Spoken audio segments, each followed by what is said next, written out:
Hello, everybody. This is Glenda. Back in my cell. I had a request, had a couple of requests for landscape. One is for a landscape that shows some rain or maybe some puddles or something. I know what like you see clouds, and in the distance it looks a little, real kind of gray. That means it's raining there. I mean, if it's kind of gray all the way to the ground. I am putting a couple of areas of gray. The reason I'm doing that, and I will cover a lot of it, maybe not all of it. There's a lot of limestone. And what I want to describe to you is where I'm getting this scene from. I am doing this. This is the first one that was asked for. This is the one where it's got some sense of rain but anyway, there's a lot of limestone. I am picturing a valley that is absolutely gorgeous down between Marysville, Kansas and Blue Rapids, Kansas. There's a lot of limestone there. There's a lot of limestone all through the Flint Hills. And so I just want to get that in my mind and get that on the page. And I'll figure out how I'm going to use more and more of that or less. One thing I do want to do is somewhere in here I want to put a stone house. There isn't one in the place I'm thinking of, but I think it would add a lot.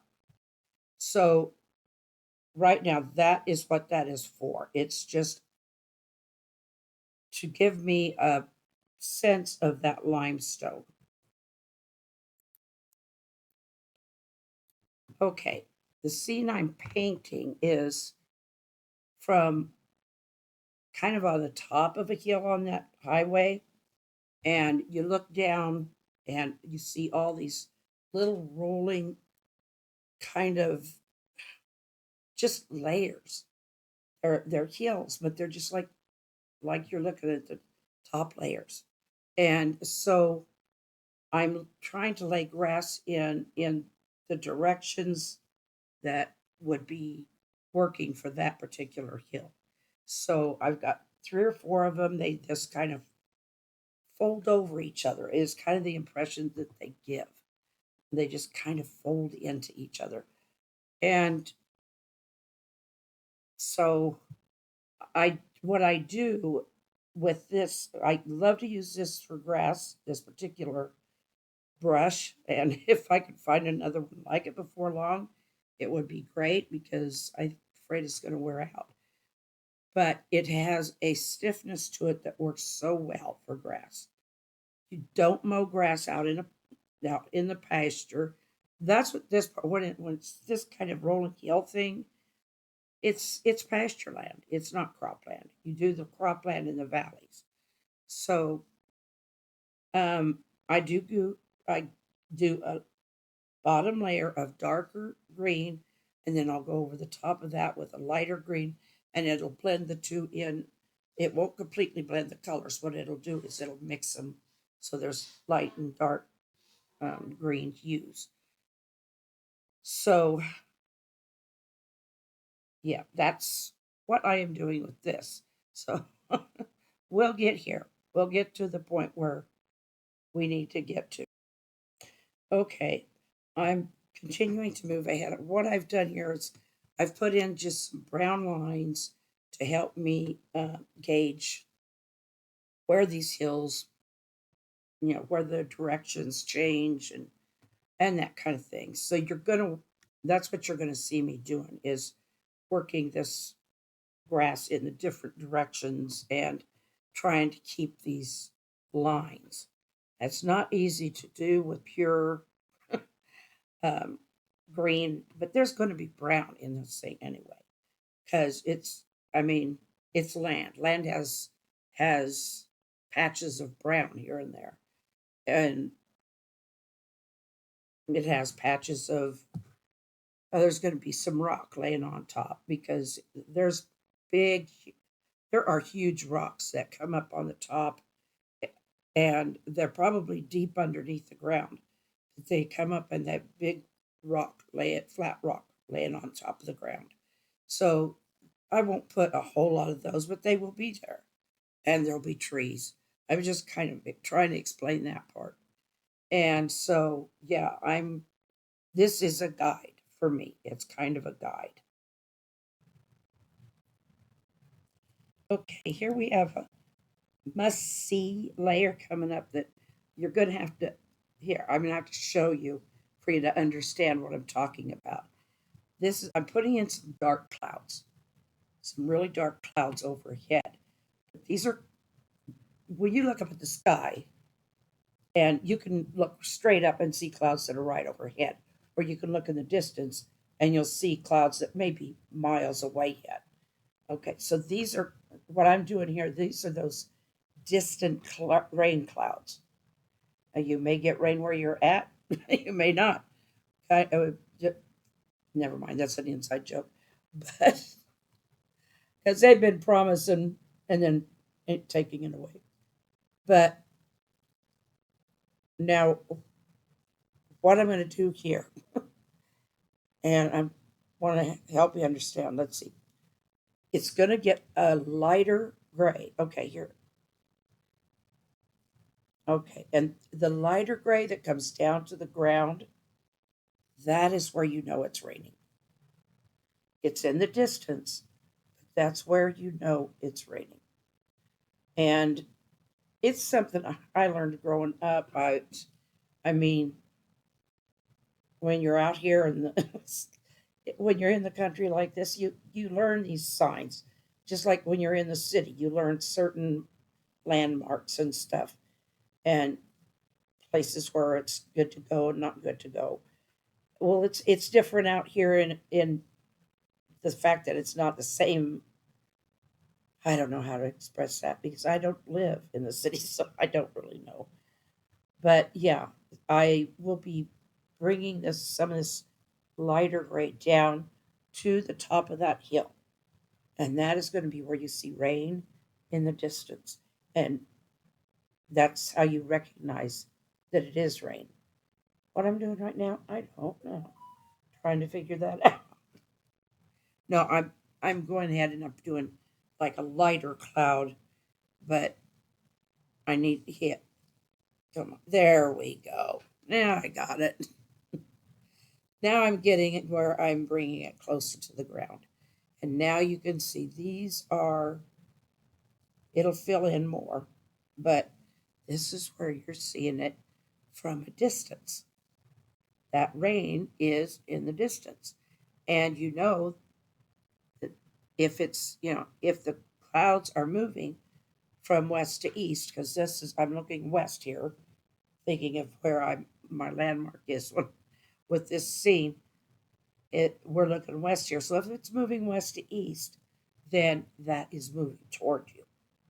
You don't generally see the rain as it moves away from you.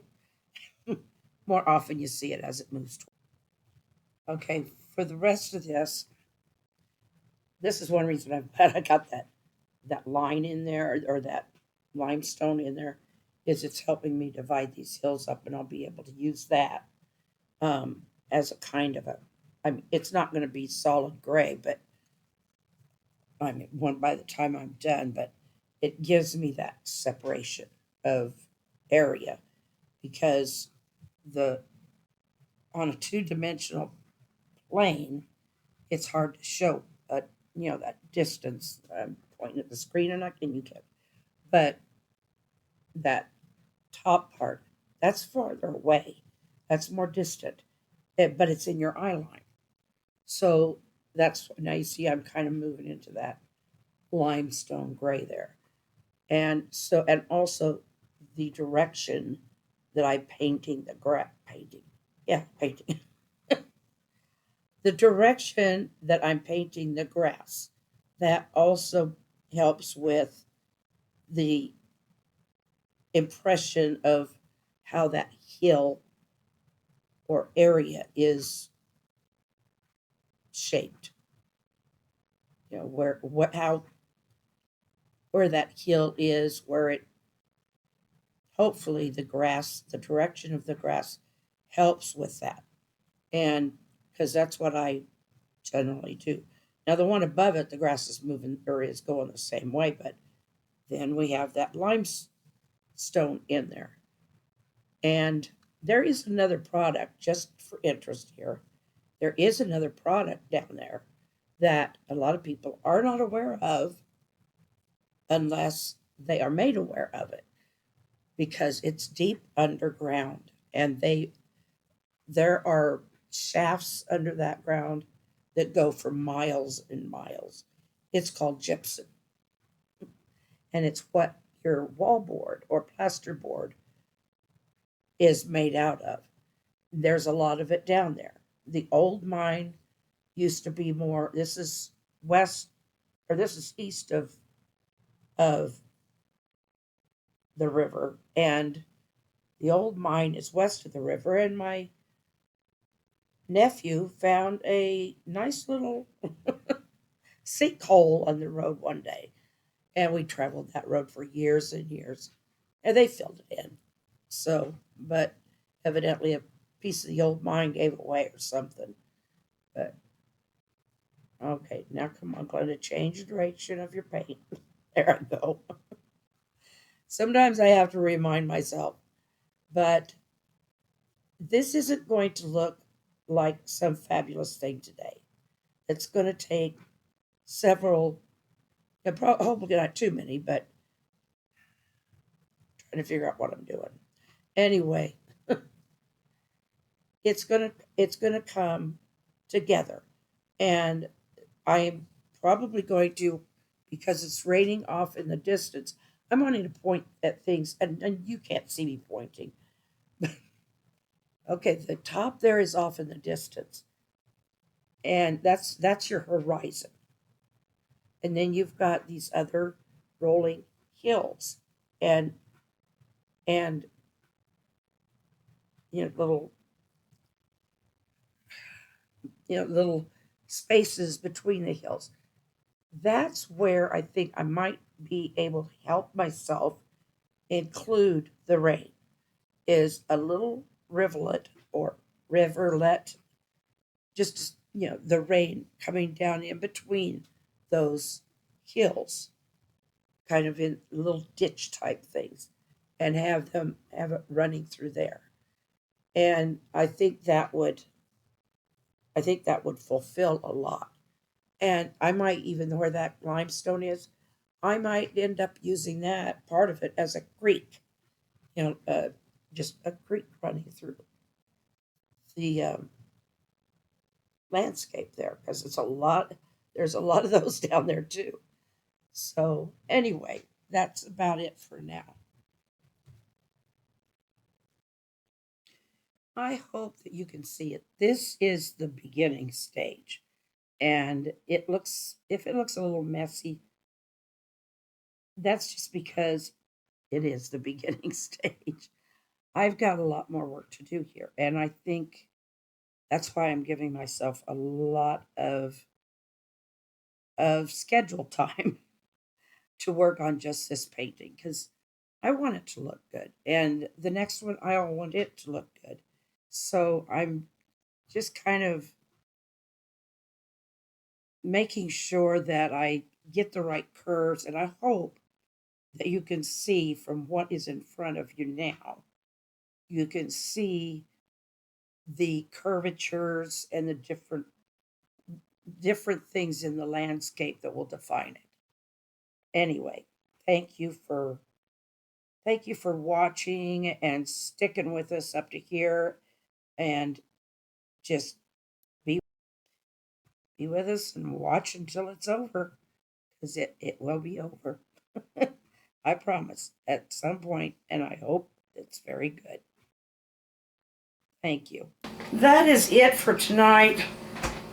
I know it looks like a mess now, but they always start looking like a mess unless I'm doing one of those treatments. Now I gotta raise my chin tonight, gee. I have covered my paints so they'll stay moist until I get back in here tomorrow. I hope. And golly,